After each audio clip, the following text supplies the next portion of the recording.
Aéroport de Bangkok, fin mai, Aung San Suu Kyi sort de Birmanie pour la première fois depuis presque un quart de siècle. Elle redécouvre alors le monde hors de Rangoon, une ville éreintée par 50 ans de gestion militaire et toujours sujette à des coupures de courant quotidiennes.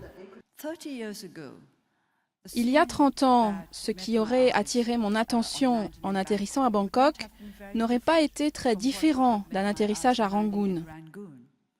Mais maintenant, la différence est considérable.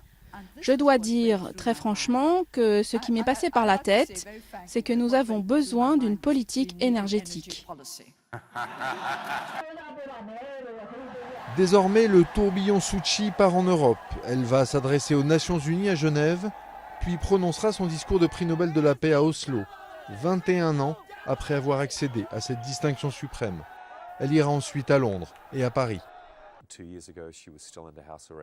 Il y a 2 ans, elle était encore en résidence surveillée et les gens l'avaient rayée de la carte. Maintenant, elle part en Europe et elle a donné tort à tous les sceptiques. Suu Kyi a été libérée en novembre 2010 après 15 ans de résidence surveillée.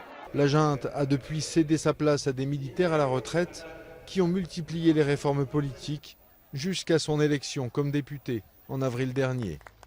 Très attendue, elle va maintenant devoir peser chacune de ses interventions.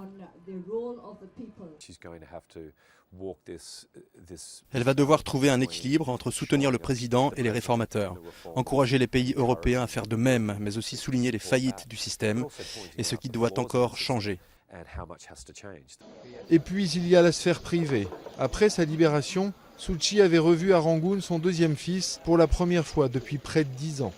Une période pendant laquelle l'opposante avait refusé de quitter la Birmanie de peur d'être condamnée à l'exil. Aujourd'hui, plus rien de tout ça. La prisonnière magnifique est devenue une femme politique d'envergure mondiale.